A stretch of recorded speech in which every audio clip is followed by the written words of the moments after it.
Vamos dar início então ao quadro Você Pergunta e o pastor Natanael Rinaldi responde consultando a Bíblia. Começando pela pergunta da Jurema, pastor, ela se refere a João 5, versículos 1 a 15.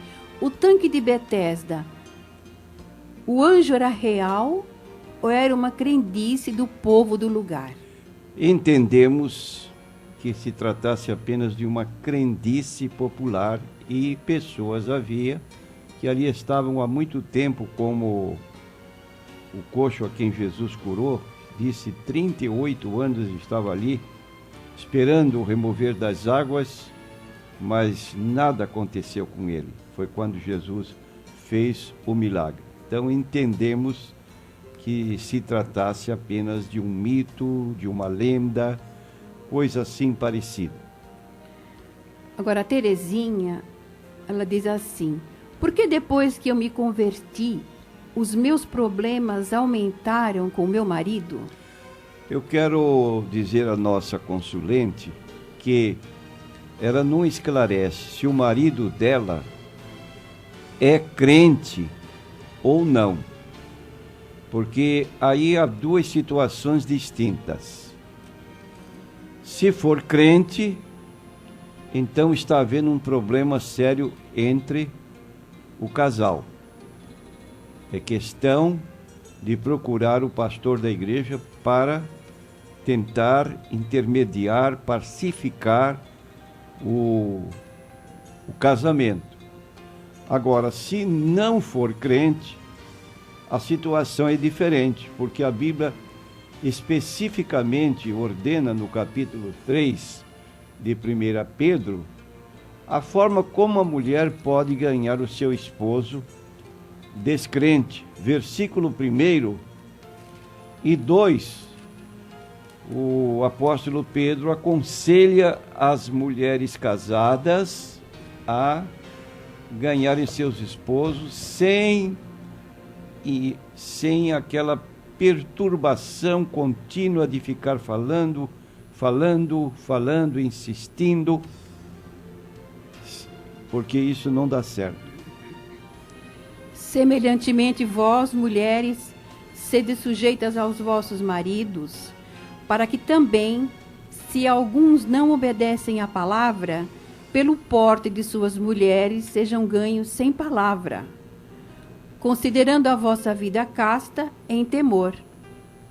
Agora, por outro lado, também reconhecemos que quando um dos cônjuges aceita Jesus como Salvador e o outro não, ou seja, apenas um, e o outro fica descrente, pode surgir problemas dentro de casa e da própria família do marido ou da mulher, interferindo na vida do casal em decorrência do evangelho que um dos dois recebeu. Por exemplo, nós temos no capítulo 10 de Mateus o Senhor Jesus Cristo expondo essa situação a partir do versículo 34. Mateus 10, 34 até o 39. Não cuideis que vim trazer a paz à terra. Não vim trazer a paz, mas espada. Porque eu vim pôr em disseção o homem contra seu pai, e a filha contra sua mãe, e a nora contra sua sogra. E assim os inimigos do homem serão seus familiares. Quem ama o pai ou a mãe mais do que a mim, não é digno de mim. E quem ama o filho ou a filha mais do que a mim, não é digno de mim. E quem não toma a sua cruz e não segue após mim, não é digno de mim. Quem achar a sua vida, perdê-la-á. E quem perder a sua vida por amor de mim, achá-la-á. Então aí está, por amor a Cristo, estamos sofrendo alguma incompreensão pela outra parte, seja homem ou mulher. Se estamos sofrendo algum problema, o próprio Jesus declara que se ganharmos a nossa vida aqui na terra, vamos perdê-la na outra. E se perdermos aqui, vamos ganhar lá. Quem achar a sua vida, perdê-la-á. E quem perder a sua vida por amor de mim, achá-la-á.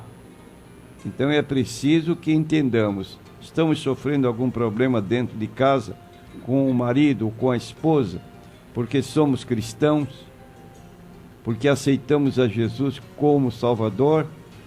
Não é para ficar triste, é para se alegrar pelo fato de ter sido julgado digno de estar sofrendo alguma incompreensão pelo nome de Jesus, como fizeram os apóstolos.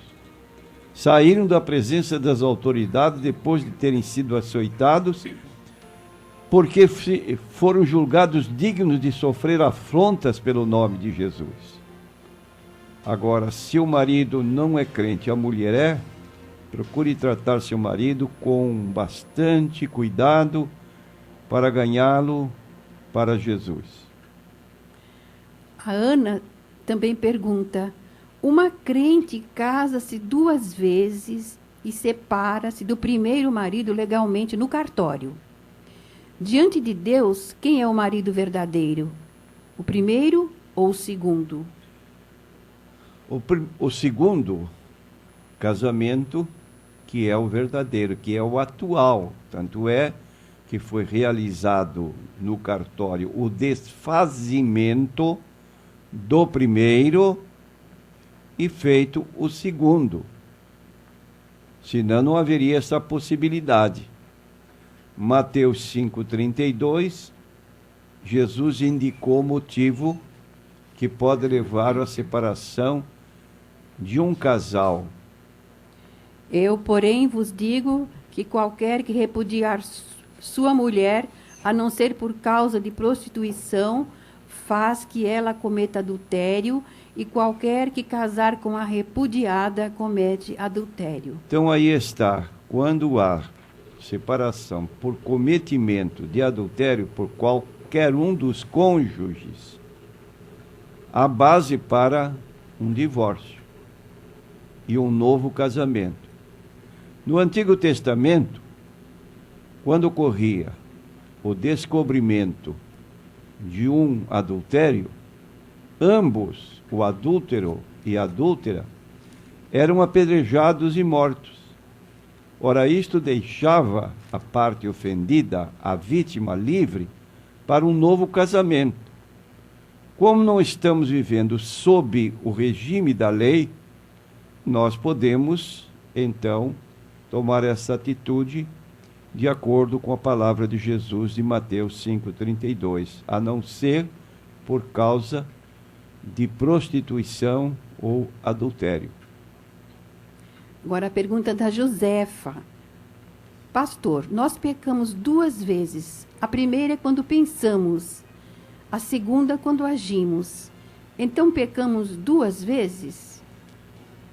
Capítulo 1 de Tiago, versículos 13 a 15, mostra que erramos realmente ou pecamos realmente quando alimentamos aquele pensamento pecaminoso.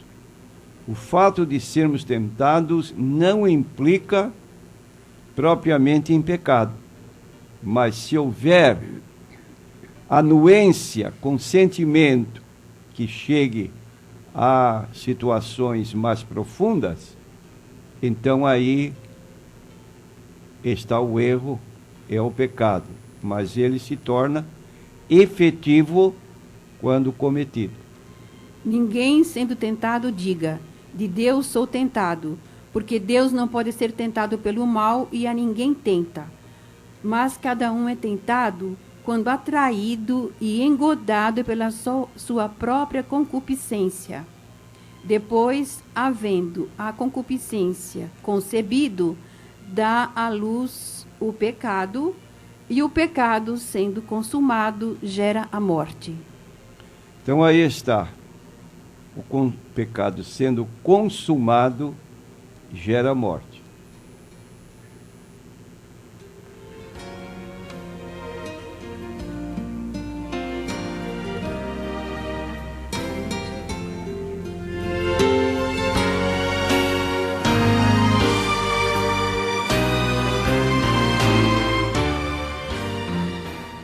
Cláudia pergunta, pastor: Caim tinha o caráter ou a índole de Eva e Abel a de Adão? Não, essa colocação que é feita aqui como se Caim tivesse seguido, por exemplo, um exemplo da parte de Adão ou da própria mãe que o levasse a cometer aquele crime, fratricídio, não é o caso. Capítulo 3 de 1 João, versículo 12, define o caráter maligno de Caim. Não como Caim, que era do maligno e matou a seu irmão. E por que causa o matou? Porque as suas obras eram más e as de seu irmão justas. Então aí está uma tendência. A pessoa pode seguir o caminho bom, pode seguir o caminho mau. Como Deus diz no livro de Deuteronômio 30, 19, eu te tenho proposto a vida e a morte, a bênção e a maldição. Escolhe a vida, amando ao Senhor teu Deus e te achegando a Ele, porque Ele é a longura dos teus dias sobre a face da terra. Podemos escolher. E Caim escolheu ser um assassino, um fratricida, porque ele era mau, deu lugar ao diabo na vida dele. E quando abrimos a porta do coração para o diabo agir, nas palavras de Jesus em João 10:10, ele veio para matar, roubar e destruir. Então tenhamos cuidado.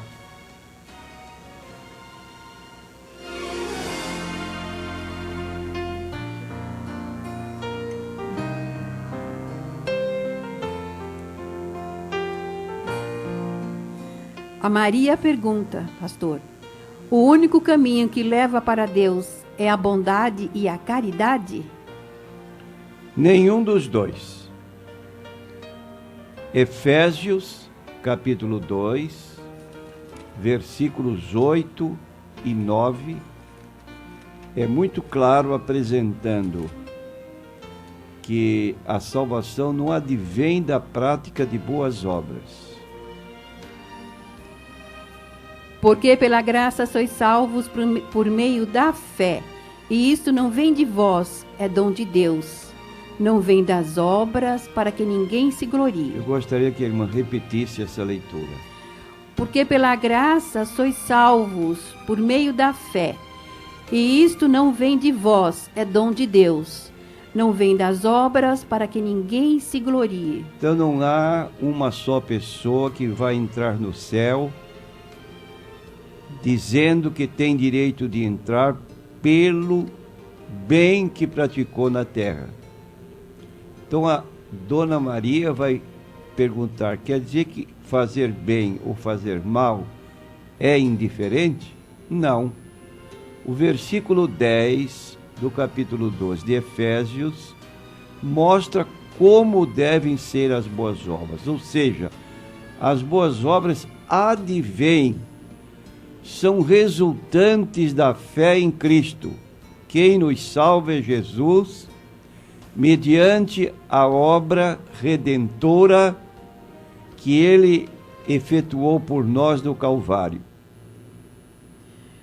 Quando cremos em Jesus, que é o caminho, que é a verdade, que é a vida, e cremos que Ele tomou o nosso lugar, morreu por nós, como diz Romanos 5:8, Deus prova o seu amor para conosco em que Cristo morreu por nós.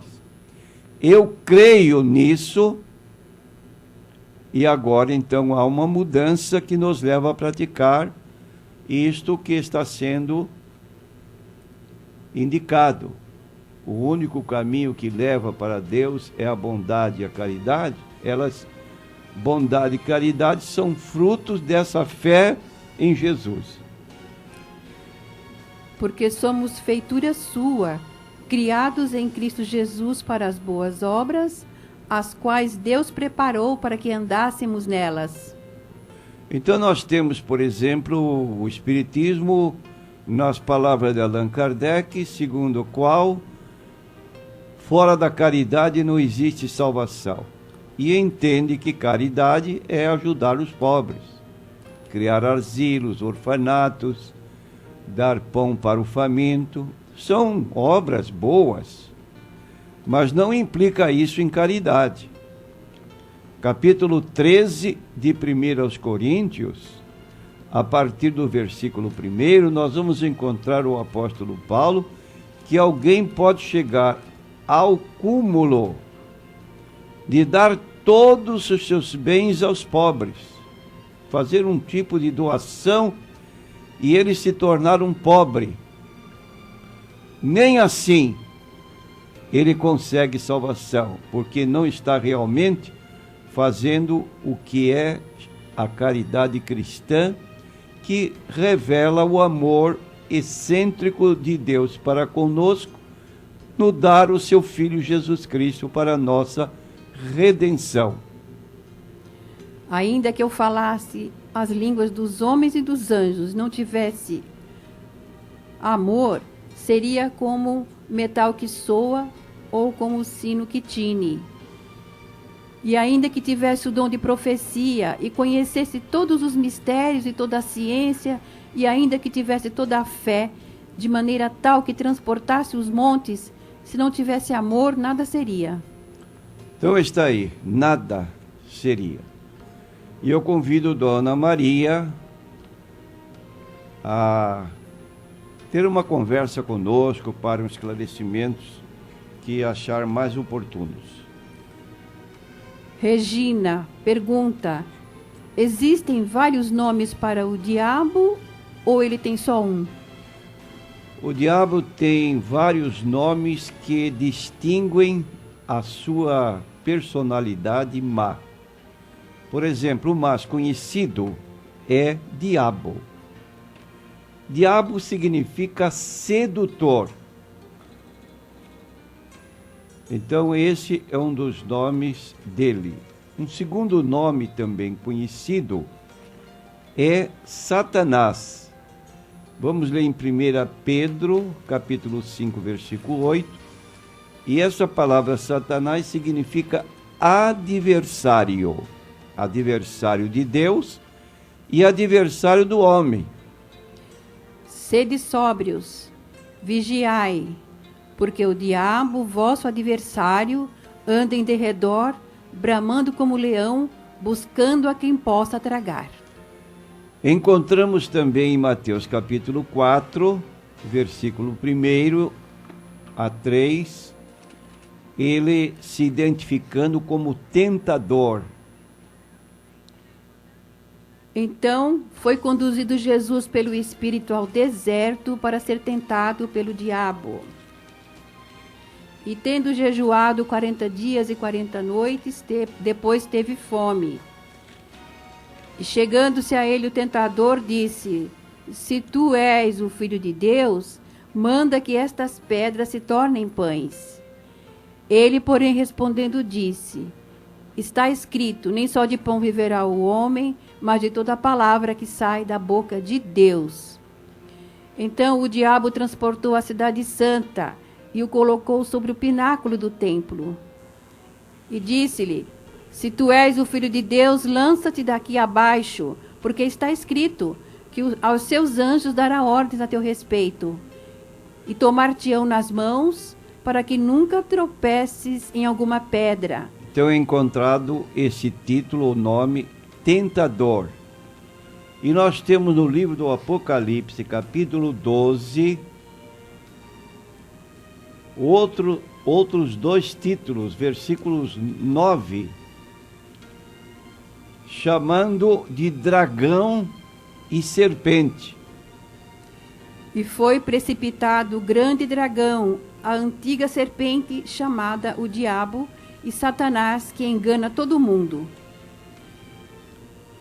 Então aí ele é chamado dragão, é chamado a serpente, a antiga serpente, é chamado o diabo e Satanás. Tem 4 nomes aqui num versículo só, deste ser que é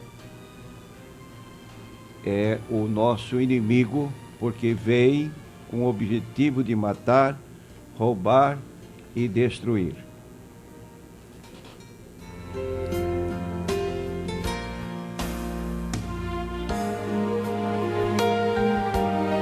Mais uma pergunta do Maurício.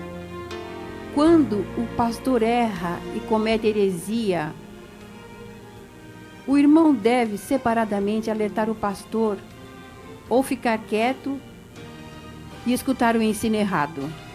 Bom, aí é preciso ter prudência. Como é que alguém alega que o pastor cometeu heresia? Em que sentido, em que aspecto foi julgado ser heresia? É preciso que tenha um grupo de pessoas abalizadas que auxiliam o pastor para analisar essa situação. E caso seja comprovado, então alertar o pastor separadamente, porque quem não erra? E às vezes podemos errar, e o pastor, naturalmente, sendo realmente heresia, ele vai aceitar a demonstração. Não somos infalíveis e podemos aceitar sugestões.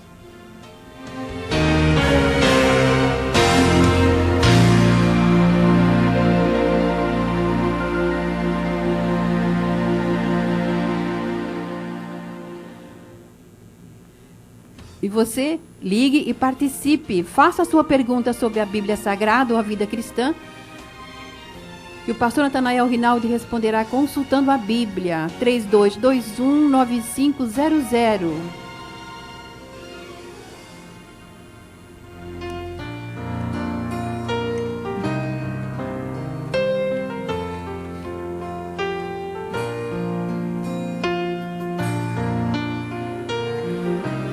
Você pode participar pelo 3221-9500 ou acessando o nosso site consultandoabiblia@terra.com.br. Ligue e participe.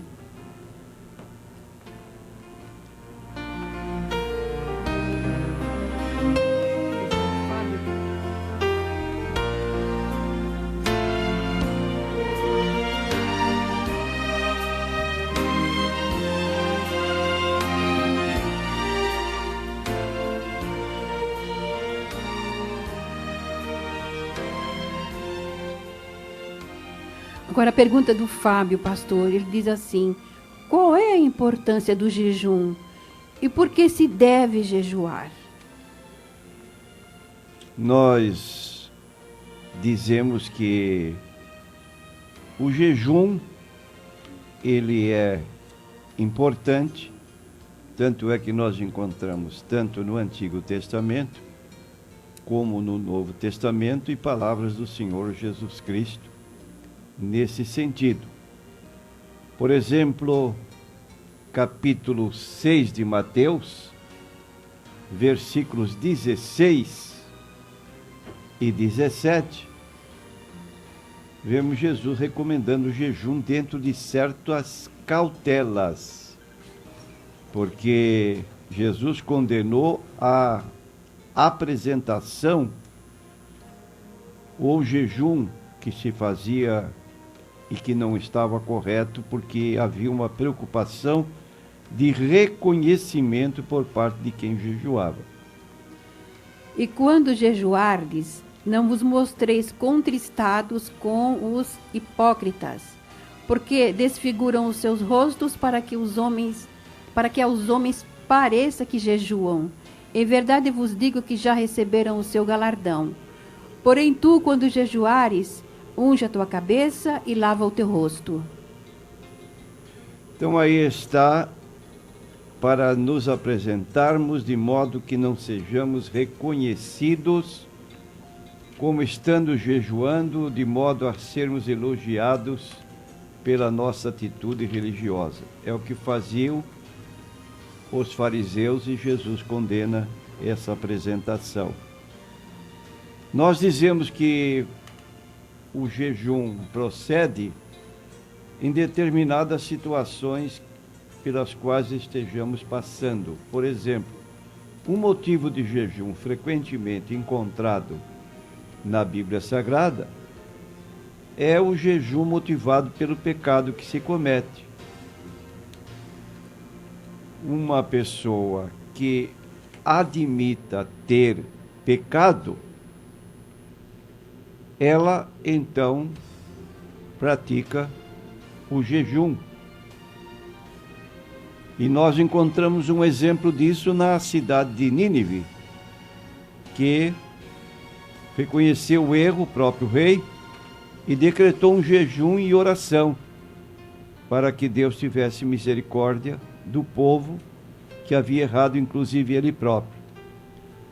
Então pode também se dar um infortúnio, uma tristeza, uma expressão também que demonstra dor pelo pecado cometido, e há vários motivos que podem nos levar à prática do jejum.